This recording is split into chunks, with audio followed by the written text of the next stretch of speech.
Good morning, everybody. It is CDB here, and welcome to number 10, Kicking Back with Ballard's Bowling Academy. We have a lot of good news from this past weekend from our youth state. I'd like to open with that because the world's still crazy, so I want to open with some good news. I want to give a shout out to Ethan Gomez, who shot his eighth 300 with an Alpha Crux, as a matter of fact. He visited Ballard's Bowling Academy earlier in the week. And Keegan Alexander, who is up there for all events. And Dell, before I go on, you had the opportunity to work with both of the boys, one being two-handed. What are some of the things you saw of this young talent? Um, the number one thing I saw is they like to be wild and out of control. They want to run as fast as they can, and they want to hit it as hard as they possibly can because they care about more how it strikes than how many times it strikes. So I Right, really just try to right. gear them down a little bit, kind of go at like 85% instead of 120. Yeah, And like Keegan likes to fall off balance quite a bit is because he's running so fast. And I mean, he actually throws himself off balance after he lets it go because he's using so much force. So, and Ethan, kind of the same thing. I mean, he was kicking his feet together doing his hop so bad that he scuffs up his shoes bad. So I was right. really just trying to get him to be a little bit more in control to where they can repeat what they do. And that's Well, really it all I was try to mess with them with. Well, it was amazing because with their moms watching, Jen and Stephanie, the very first thing they were saying was, "Oh my God, they look so much more." Um, I don't want to say smooth in the sense that it was slow, but it just looked like such a better process. And obviously, their scores proved that what they're starting to incorporate into their game truly worked. And they were so talented beforehand, Oh, but yeah. it's nice to see them putting in the hard work to get to that next level and get ready for college. That was pretty awesome. That was a good experience. Yeah, what I really focused on with them, instead of trying to make a ball do something, maybe try to set your hand in a position to where it happens naturally. Right, Because the more right. you try to make something happen, odds are you're gonna not repeat it as well as just going through it. So I was Correct. really just trying to. I wasn't trying to overhaul their game, trying to make them something they're not. I really just tried to work within their talent level and their natural ability to be able to repeat it better. Right. And again, they both said they felt a lot more smooth this weekend. So I look forward to better scores this weekend when they bowl with Alyssa and Amani. So that'll be kind of cool.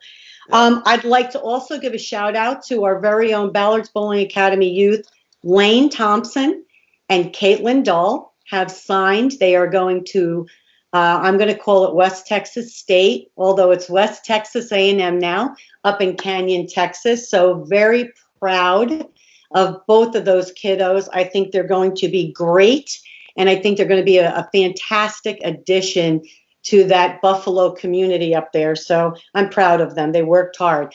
Now, when Also, you don't say Buffalo, you mean West Texas State Buffalo, not yes, yeah. Buffalo, Buffalo, New York. Okay, hey, just checking. Yes, yes. Mark Scroggins will take very good care of them, and that's a great community up there. Ha ha. Also, don't forget Logan Fusion is running a phenomenal sale on masks and all of their new gear. Use CDB as your coupon code. And Bowl for Life, still giving away a lot of scholarships. Chuck and Debbie Gardner, fantastic, fantastic people for the bowling industry. I appreciate all they do.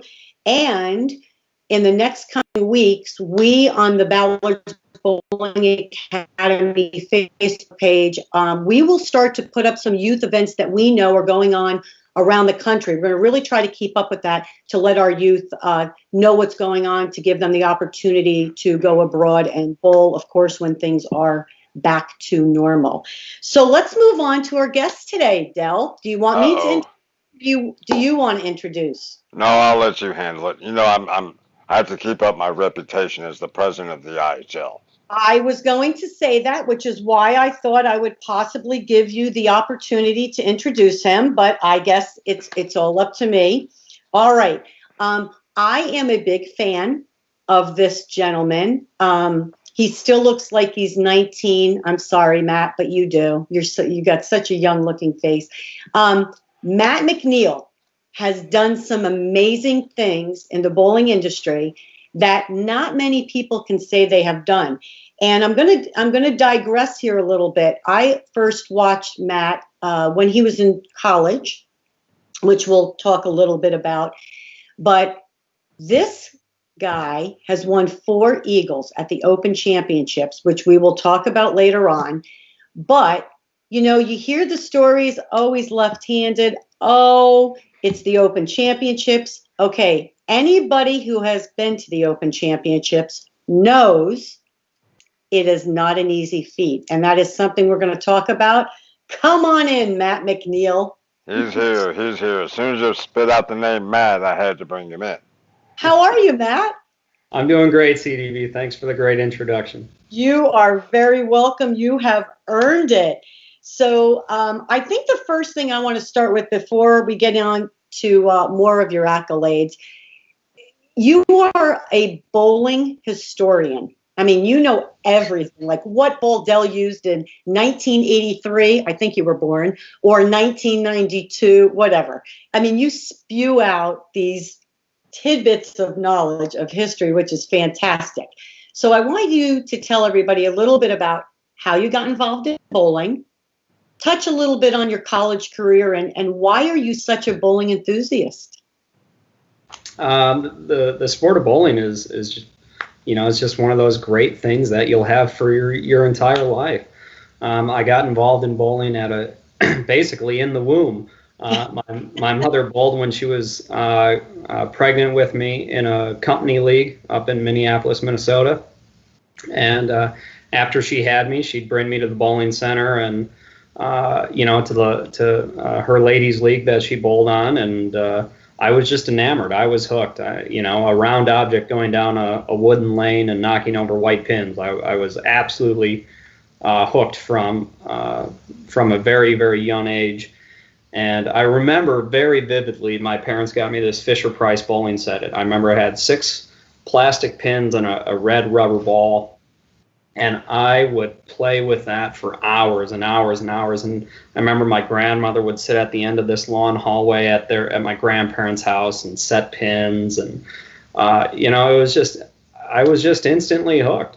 And, it was something that I did just Saturday mornings. I was in the YABA Saturday morning junior league. We had a guy that drank a lot of coffee and was the coach, or whatever. He'd stand in back. Oh, you're dropping your shoulder, and the kind of the quintessential things that people would say as after he'd take a sip of coffee, and maybe you were allowed to smoke back then. This is how long this was. You were allowed to smoke during the junior program. I'd take a cigarette and sip of coffee. You stop dropping your shoulder. Get your trail leg down on the floor. Those types of things. But I just loved it. I met a lot of great people. And, when actually my parents separated, it was really a hard time for me because I was 9 years old. And the great thing about bowling was I could still have Saturday, your whole world is just kind of turned upside down. Mm-hmm. Your dad doesn't live at home anymore, and there's a lot of craziness going on. And thankfully, I had bowling. I had Saturday mornings, and I could always be at the bowling center and bowl league with my friends, and then watch ABC television afterwards and watch the show. And those 2 staples really helped me get through a lot of tough times in my life. That's awesome. Yeah. And I guess I went to college really late in life. I started at Wichita when I was 28 years old, and that was for grad school. And then I was there 2013, 2014, 2015, so for 2 seasons. And I bowled with, you look at the guys I bowled with, they're all tour stars now. Francois Lebois is multiple U.S. Open winner. And we had such a great team, and we had such a great group of guys, and we had a lot of fun, and we won the national title in 2015. And that was my last year. It was Francois's last year. And so we went out on top, and It to this day is still the greatest achievement in my career. You know, bowling with that group, though, that gave you a unique opportunity to almost be a mentor before you thought you were going to be a mentor. But because they are a little bit younger, so it gave you an opportunity to not only, you know, be a part of something great, but kind of maybe lead them a little bit, or you know, show them a little bit more about maturity and what can happen. Well, yeah, and I just got to expose them to a bunch of old person type jokes to keep them loose in the settee, and you know, and a bunch of you know, old sayings and you know, things like that, old bowling terms and these types of things. And I think once I recognized that my role on the team was a lot different than I thought it was going to be coming in. You know, I thought it was going to be, you know, I'm going to come in and I'm going to have to throw a lot of strikes, and you know, I'm going to have to, you know, it's more about my throwing the ball than it is anything else, and that was completely wrong. So anybody listening to this that thinks, you know, you're going to college, you know, your value as a member of the team is solely based on your physical bowling performance, completely wrong. I learned really quickly, I guess not so quickly, but I learned the hard way that bowling on a team is a lot more than just throwing shots. And it's being able to gel with your teammates, keep them loose, keep them focused, keep them external, help them read lanes, help them make great ball choices, help them, you know, excel. If I could make the other 7 guys in the settee perform at their absolute best, then we as a team were going to have a great chance to win that week. So that was really kind of what I left Wichita with the understanding of, versus, you know, I got to go in at the prime of my amateur career and I got to throw a bunch of strikes. Right. That's funny that you bring that up, because I think it's very important. I had a conversation with Alyssa the other day, and we were talking about that, the difference in bowling singles, doubles, and team. And she made the comment, I really enjoy bowling with my friends more than I do singles. And I'm glad she said that, because I wanted her to feel that on her own. You know, I didn't want to have to tell her this is so much more important than just yourself. And I do. I think you bring out what's better in other individuals, as well as when you feed off of that, it brings out the better in you. So I think it goes both ways. Although as we're in the moment, you see, you're like, I feel like I can lift these people up, but yet in a way they're doing the same for you. So that is a great piece of advice for every young player out there, that it's bigger than just you yourself. It's about the unit.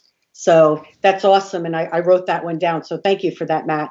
So now let's talk about, so you take all of this experience and you're going to bowl your Open Championships. So I'm just going to read off. So in 2010, you win your first regular all events. 2012, you repeat, as well as winning the regular doubles.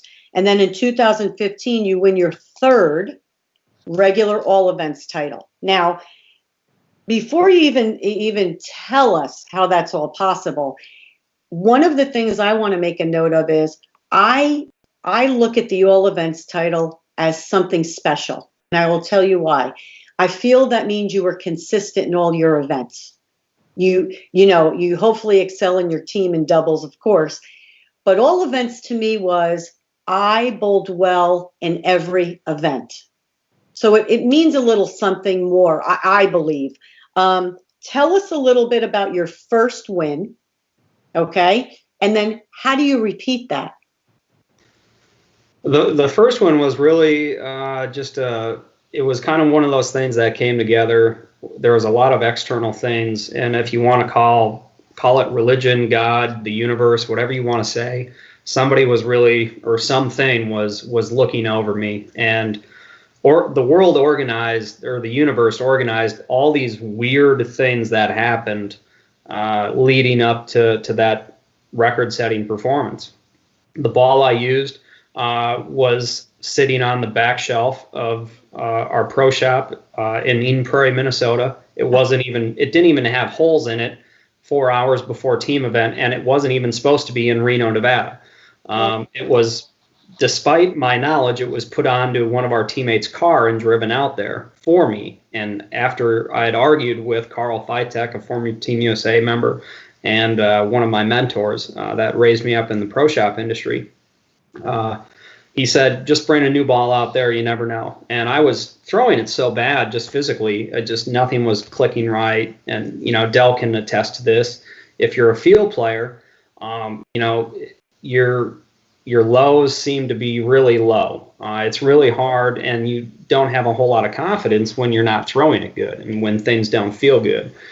But also on the reverse side of that is, if you're a field player, the minute you feel a good thing happen, it's a lot easier, I think, as a field player to get those good things coming back to you and have a lot of the good things happening again and making a lot of great shots. So Sean Ryan, who now works for Storm, actually drilled the ball the night before team event. I didn't even want to drill it. I didn't even want to throw it. I argued to even throw the ball. And I went up there, I threw it a couple times, and then it was just kind of lightning in a bottle, really. And I saw a great ball motion. And the minute I saw that ball motion, everything just kind of went away. Everything loosened up. I started making really great shots. And I was able to kind of put together this record performance, which I didn't even know was a record performance at the time. I was just so in my own zone and so focused on even just shoot. I needed like 802 in singles to beat the record which Ron Vokes had set the previous year. And I didn't even know that. I wasn't even thinking about that. I was just like, you know, I got a good ball reaction. I want to keep making good shots. And as it came down to it, I think I went like 279, 299, and I needed, you know, 220 something or other. And it was kind of, my reaction started to go away. And you know, and I'll be perfectly frank with you guys. I had I had some decent amateur experience, but I was still very green at this point in time in my life, especially with lanes and transitions and making moves and these types of things. And so I really didn't. I should have made some much more informed moves and didn't, and just kind of grinded out that 220. But I was like, hey, I want to shoot 800 at the Nationals. I don't even care about any of this other stuff. And so it just kind of happened. And I got off the approach, and my teammate said, you just shot 23-26. You beat Ron Vokes' record. And I just remember I was so wiped out mentally. I just kind of collapsed into his arms, into a few of my teammates' arms. Everybody was standing around. There was probably 180 people standing around the pair at the National Bowling Stadium watching. And I think that's kind of when it all sunk in. And then after I knew I could do it, and I'm sure you and Dell would attest to this, I think after you win that first time, or you have that first bit of success, you're like, hey, I can do this. I belong here, and I can keep working hard, and I can repeat these types of performances. And you start to have a little more insight on what it takes to repeat those performances. Mm-hmm. And so then after 2010, it was really just off to the races. That gave me the confidence I needed. And, you know, I actually bowled with a couple different teams during all of that, you know, that stretch between 2010 and 2015. I bowled with two different teams, and I had different doubles partners and all that. And I was really blessed to be surrounded by very, very, very good teammates, some who are National Hall of Famers. Excuse me. And I learned a lot from them. They really taught me how to excel at nationals and how to excel on that stage. And if it wasn't for them, I wouldn't be sitting here talking to you. That's something I want to key right there. We do have a question from the chat. Oh, okay. But Matt. You know what? Hold on. Dell, before we get to that question, yes, really quickly, you have spoken numerous times about what you feel it takes to excel at the Open Championships. What do you see being a key factor in being successful at that event? Well, I would say the first thing, I mean, I'm not even going to get into hand specific things because I think it's kind of, especially now, I mean, we've seen the Open Championships lane conditioning methods evolve over the last decade. Um, Taking the hands out of it, right-handed, left-handed, two-handed, taking that out of it, you need to organize 10 people. And I say 10 people because it's two teams on a pair normally. Granted, this year it's only one team on a pair with the COVID deal. But you need to have 10 guys that can really understand how to effectively make scoring conditions nicer and effectively work together with each other to keep everybody focused, to keep everybody loose. Guys that gel together with their personality, with their work ethic, with their preparedness level. You got to have that, and you got to have total buy-in.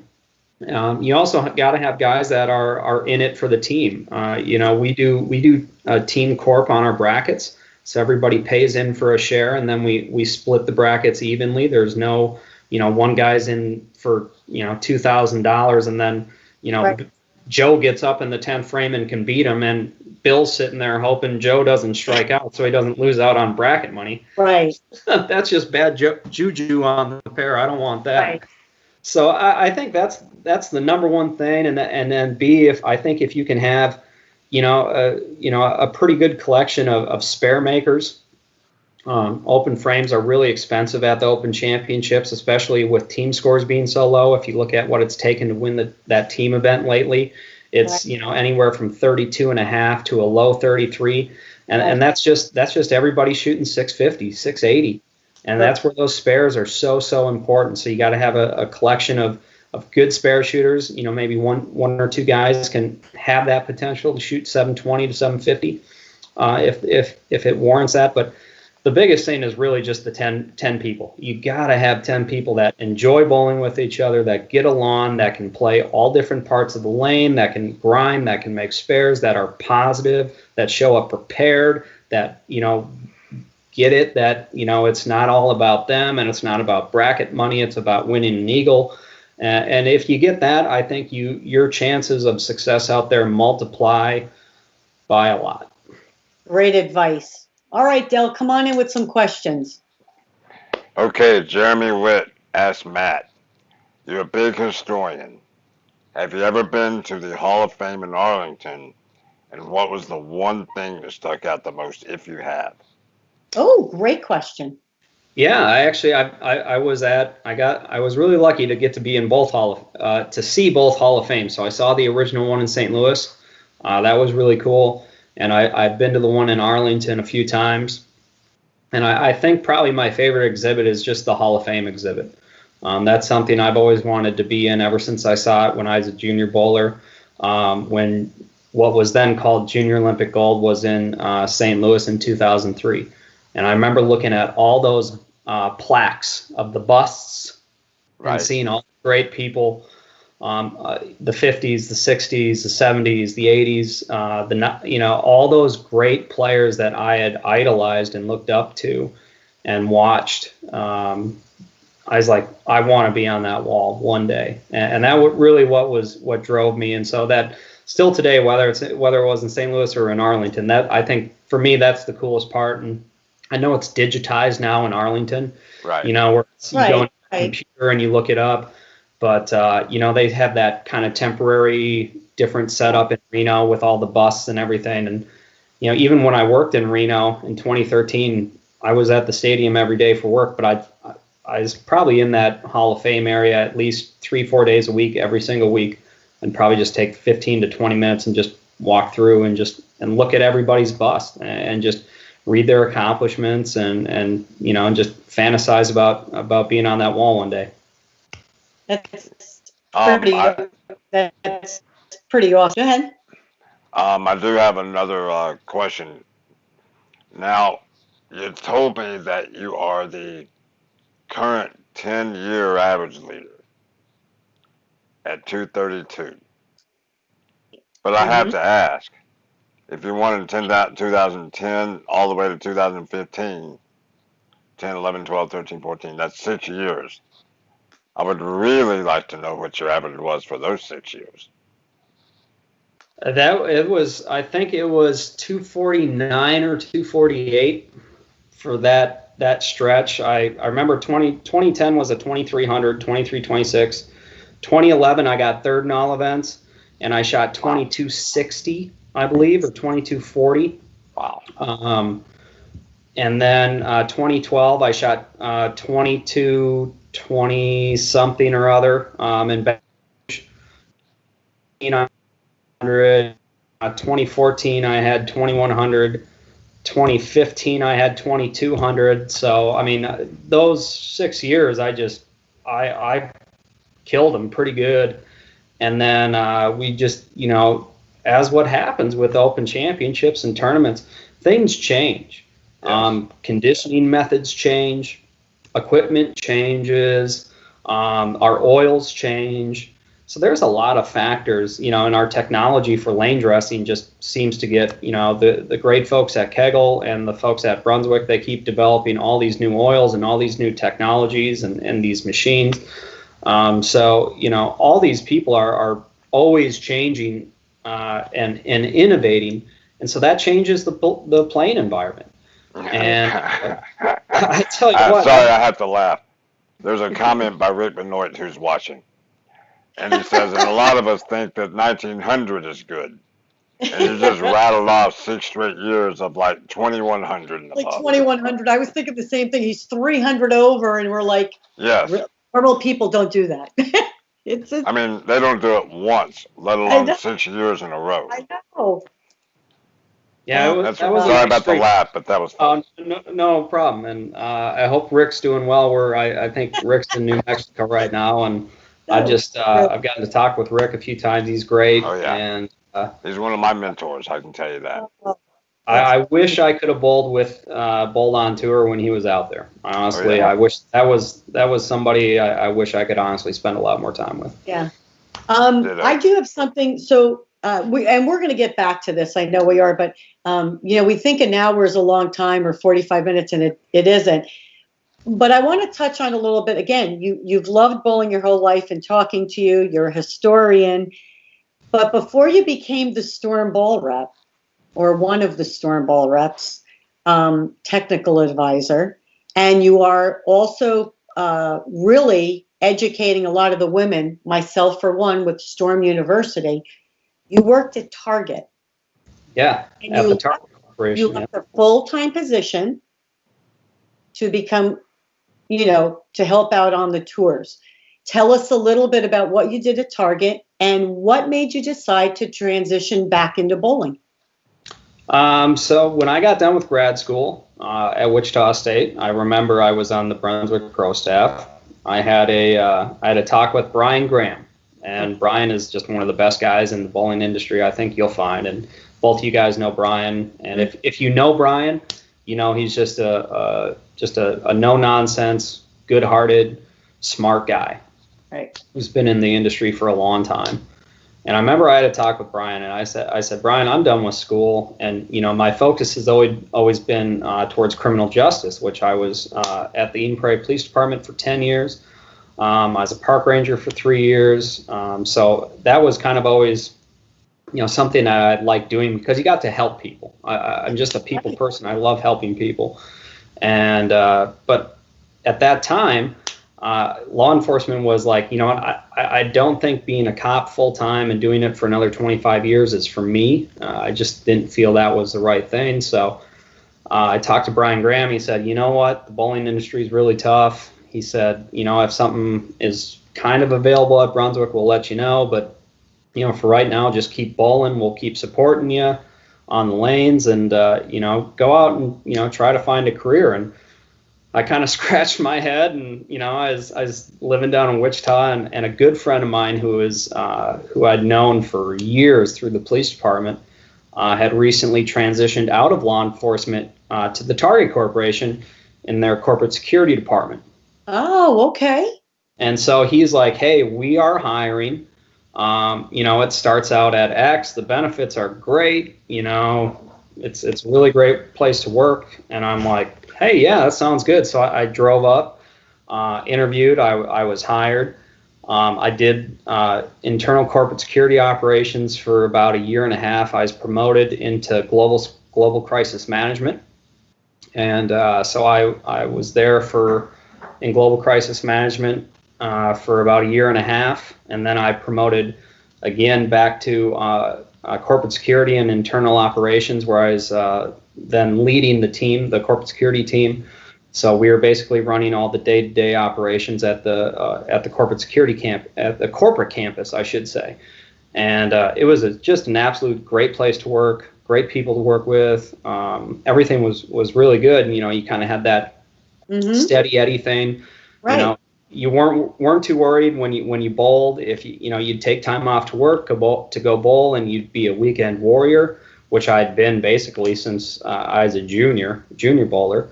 That's all you did. You bowled weekend tournaments all over the Midwest, put on a lot of miles, a lot of late Sunday nights driving back from Iowa or Illinois or Wisconsin or, something like that.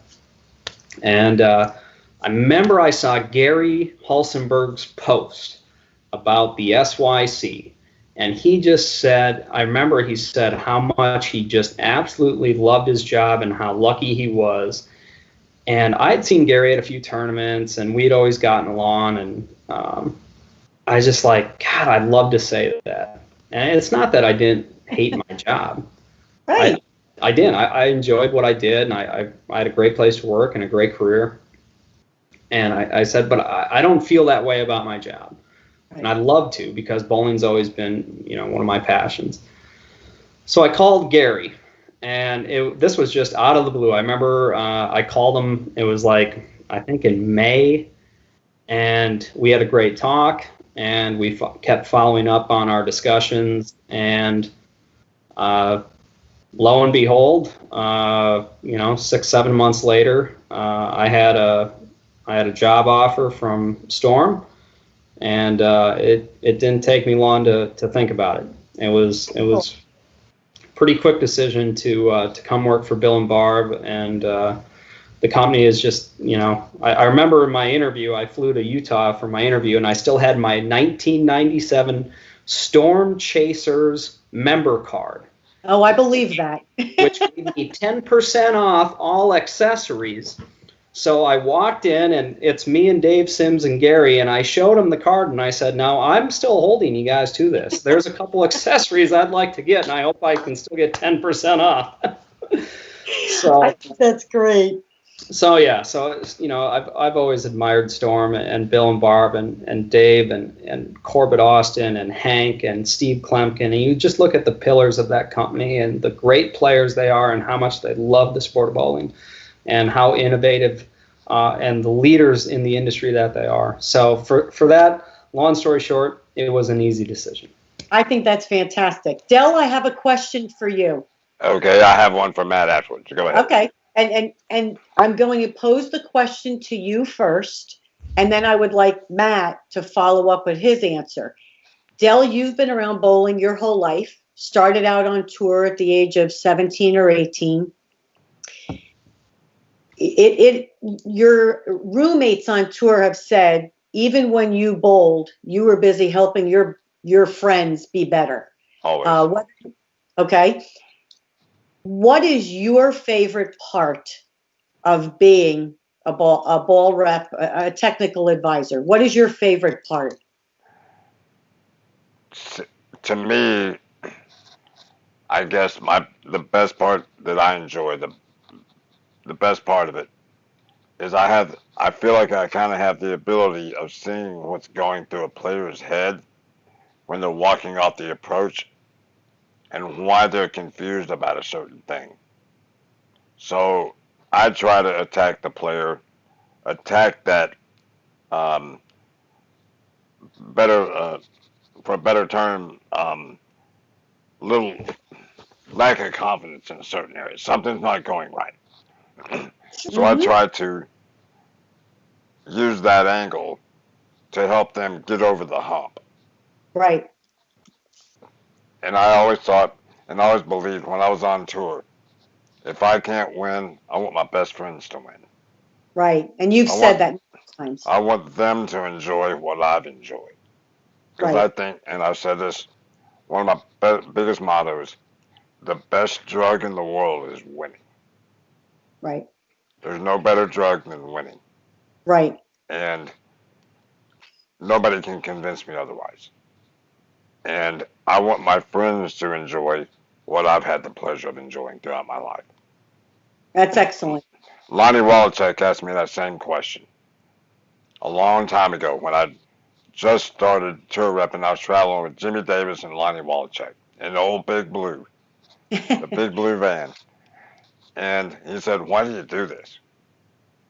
He goes, "These guys beat you up, oh my God, they're terrible to you, the whole thing." And I said, "Because I want everybody to enjoy what I've enjoyed at least one time. Right. Everybody who dedicates their life to it should at least get to experience it one time, please." Excellent. Excellent And answer. so Yeah. that's really my Factor. motivating factor there. Like when you Good. start getting into people who win 6, 7, 8, 9 times, they know what they're doing. Right. They're not able to get over that hump. And I really just tried here are a couple friends of mine back in the day that I helped achieve their first title. And it means more to me than anything. Ryan Schaefer was always notorious for not being able to win. Dave Wadka, notorious, great player all the time, but just couldn't get over the hump. Sure. And what's funny is I attacked both those players the exact opposite. On Right. the TV show, Ryan Schaefer had no look. His ball was through the face bucket, every shot. And I knew what was going through his head. Here's my chance and I can't win. So Right. I walked up to him and I said, "You know what, Ryan? If you don't win today, it's okay. Because I know you're going to be back to have another Right. opportunity." And I said, "If I didn't think you were going to have that opportunity, I'd be scrambling right now." Right. Right. And he looks at Exactly. me weird, like, "Wow, I can't believe you just said that to me." And he Hmm. goes, "Well, all week I've moved 5 left when I haven't had a reaction. Let me see what happens." And he beat Albie that day. Right. Right. But I think it slowed his brain down enough to where he could make that conscious decision and it excelled. I didn't really do anything. Right. He's the one who did it. Now, Dave Wadka's another story. He struck every ball on TV in practice, every shot, right before the TV show. And he's bowling Bob Learn in Detroit. Never hit the pocket the first 5 frames. So during the commercial break, he's doing his typical Wadka. God love him. And I walked up to him. I said, "Dude, did your reaction go to, or are you throwing it like, I said, I slapped him on the leg and I said, "Come on, you're better than this and it's your time to do it." I Right. think he sheatheded from then on out and Right. forced Bob Learn to have the first one. I think he left the ring in 10 and Dave won. Right. But see, those are the times that I probably cherish more than somebody winning their 7th, 8th, 9th, 10th title, Right. things like that. Because then I know really it's not about me. It's all, and not anything I can do to help them. They're going to kind of have to do it on their own because they understand. So it goes back to one of the things we said, and then Matt, I'd like you to answer that question. Is really all you did was make people believe in themselves Always. because they got there for a reason. I mean, they all Absolutely. to TV. And Bill Supper said one of the best things to me years ago. I was pulling I lost on TV again, and I was like, "You should fire me. I stink," the whole thing. Should And he have. looked at me and he said, "You know what, Carolyn?" He said, "You made TV. You did your job. Winning is all about you. That's your bonus is winning. Getting on TV, you're doing the job that I've asked you to do." So it's unique in the fact of you just make people believe in themselves. Matt, what is your favorite part? I think ultimately for me the most rewarding part is just seeing the growth and the development. Hmm. It's if when you're a rep, most of the times it's a thankless job, and you don't do it for recognition or to be thanked, because that's not really what it's about. Nope. It's really about if you have a passion for helping people grow and develop, Right. and excel at something that they're really passionate about. And oftentimes that's a lot of the nitty gritty stuff that happens, outside of what happens on TV.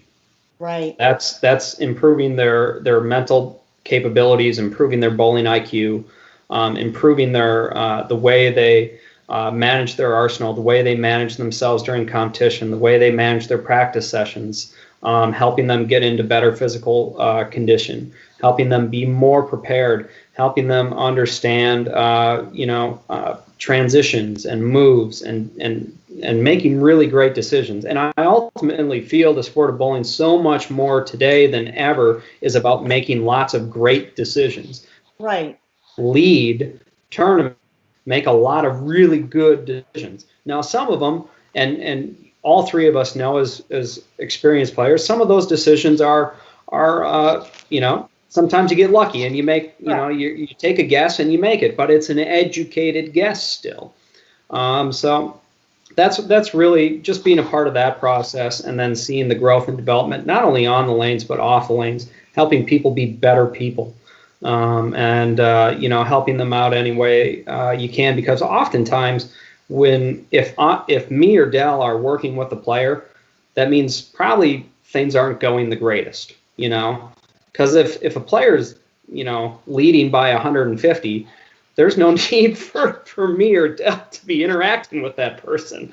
So oftentimes, and this is where there's kind of that similarity with law enforcement, you deal with people generally. And this isn't to the players' discredit, but you deal with people when they're experiencing strife or hardship, or at a hard time in whatever they're doing. Right. And you just have to have that ability to be there for them, help them through that moment in time. So for me, that's it. Is just helping the growth and development process, and to say, hey, I've been working with watching player X, when you start working with them, and then where they are now, and seeing how they grow and develop. I think that's the ultimate win for me. I just love being a part of that process. Well, that's excellent. That's a great answer, because I have had the ability to work with you a few times. Last year at the U.S. Open, I bowled well. I did. I'm pretty proud of that week. But I remember talking to you a few times. And I remember beforehand when you first came on board, I was like, just make it simple for me. Like, don't get into numbers. Don't get into, I said, I just can't think like that. And one of the key factors was just being a sounding board. Hey, I think this is what I see. I think this is what I'm doing. And it was a simple answer. You know what? You're throwing it pretty good. You're in the pocket. They're tough. I think you should hang tough. If not, moving into the next game, we'll change balls. I mean, it was simple. It was to the point. There wasn't anything, 14 thoughts in my head. So I think you're excellent at being a very good listener and keeping a watchful eye on what's taking place, and knowing how to handle each player a little differently. So hats off to you. Besides that, you're a great Turbo ambassador. You've been with Turbo forever. So I want to thank you for that also. But I know we're winding down. I do have another question. Again, you're a historian. So I want you to tell us, what is one of your favorite bowling moments? There's a couple stand out. One that I got to see in person and be a part of was Norm Duke winning his 40th. I don't think there wasn't many dry eyes in the house for anybody that had known, anybody that follows bowling or knows what that meant to Norm. Right. To be a part of that whole week as a rep was pretty magical. I think there's quite a few. I remember seeing when Mark Roth won his last title in '95. Up in Canada at the IOF Foresters, the last show on ABC television, Pete versus Walter. That was just absolutely one of the best moments I've ever seen. Being there in person when Jason Belmonte became the winningest all-time major champion on the PBA. There's been so many that I've got to see, and and see and then some be a part of. I think those are great, but I'd still say the 2015 that national win with Wichita, with my teammates in Wichita, is probably, that's just hard to beat. Winning with other people is really special. Yeah. Winning by yourself is great. And Dell talked about that, and I'm not even going to try to argue with Dell because we all know where that leads us. No. But I gotta tell you, winning with other people is just an unbelievable experience, and to be on that winning team and to be a part of that process was just excellent. Yeah, absolutely.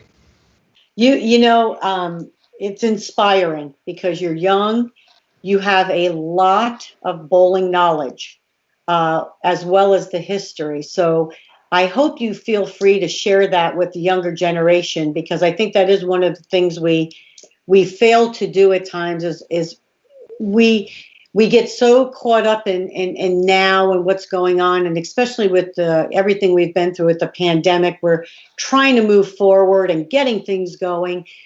But I think it is so important in any sport, and especially ours, because I feel like we're still clawing to the top, to share the awesome moments of history that have led us to where we are today. And to have somebody of your youthful nature really take that as a passion, I think that's important. And I hope you feel free to share that with the younger generation whenever you get the chance. He is a younger generation. Well, I understand. I meant. Hey, I'm kind of old on tour now. No. If I go bowl a tour event and I look around and I'm like, I can count on two hands the amount of people here competing that are older than me. No. Yeah, whatever. What are you, 30, 32, 33? What are you? I'm 34, and I'll be 35 in a week. So, in a week? When's your birthday? June 30th. Oh my gosh, day after our anniversary. So I will not forget that. And don't forget one other day. What's the day? I said June 29th. What's the day after his birthday? Oh, your birthday, July 1st. Oh, your birthday. Wow. If I was to do that to her, it would be a total... You'd be sleeping on the couch for a month. Listen, Del, this isn't about you. It's about Matt McNeil right now. Well, obviously, it's about you. But anyway, before we let you go, Matt, again, I would love, I just love your passion for the sport. I appreciate you spending time with us. I think you have a lot to offer the companies that you represent. So you're a great ambassador again. I am going to have you on my youth chat because I think you have so much to say, and these kids really need to hear it. But Del, do you have any last thoughts for Matt before we say goodbye? Nope, I'm done with him. Okay. But I want to be said, okay. now that I don't have my shoes on, you can probably take some of the IHL title away from me. Okay. But the same is to be said with Doug Kent, because he's up there. Right, right. He does bowl some, and he does bowl more than I do. But nah, I mean, Matt, look at the track record I have with Couch. Right, right. We were pretty good together. So I think it happens to be when my shoes are off that I seem to be a softie. I think he makes more of that than it is just because he has to keep up his reputation. But Matt, you are awesome on and off the lanes. Yes. And again, thank you for all you do for us as staff players.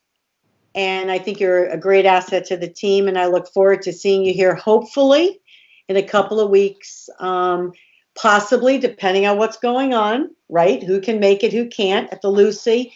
If not, we'll see you on the road somewhere along the way. But please be safe. Yep. And again, thank you. Yep. Thanks, Matt. Yeah. Thanks for having me, Del. Thanks for having me on your team for the PBA League. I'm looking forward to bowling. I did want to bring that up. I forgot. That is one thing. I wasn't going to talk about that. Here, let me click you out of the page. Okay, hold on. Go right ahead. Oh yeah, now I feel better. I feel like I have a place. Um, I want this to be said. I know I've stated in the past about me not caring for left-handers, but I also respect talent. And the reason why I wanted you to be our fifth was because if we do go to the Bayside Bowl, I wanted to make sure we had a lefty. Michael Holloman was with us last year, was pretty good. Missed a spare or two. I know that's really your forte is you will make your spares. And you're a winner, a proven winner. You've won 4 Eagles. When you have it, I know we can count on you. So to dispel the myth about me in the IHL, I try to be smart about it. Well, Yes. I was really honored, and it definitely meant a lot to me. And of course, it goes beyond the lines of our work relationship and our friendship. It has nothing to do with that. No, and so I was really honored, and like I said, I just hope I didn't affect those pension checks. We need you need those pension checks from IHL to keep rolling in, buddy. So. Well, if there needs to be a membership club. That's all I'm going to say. Hold on. Hold Uh-oh, on. uh-oh.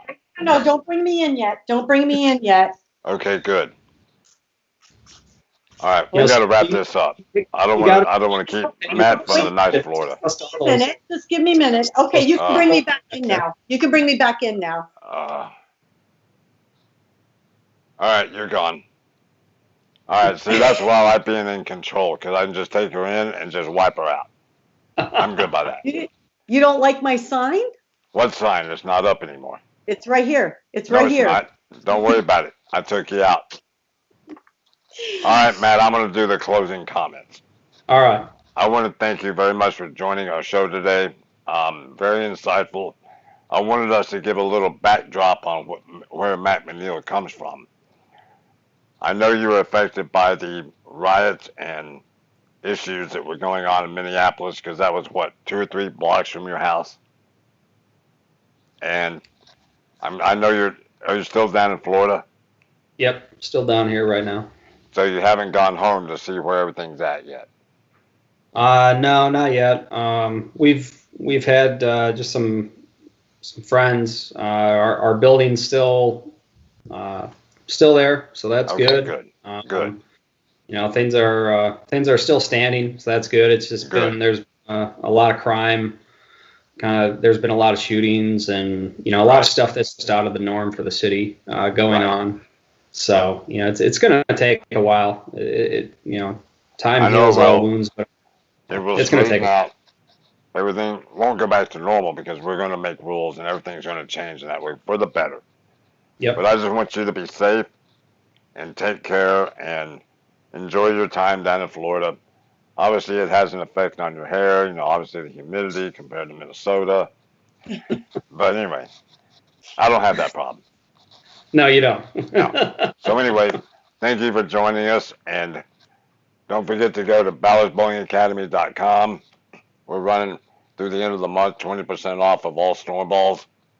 So Stormer and Roto-Grip. Sorry, can't treat them like the stepchild there. So everybody have fun, and thanks for joining us, and tune in next week. Thank you.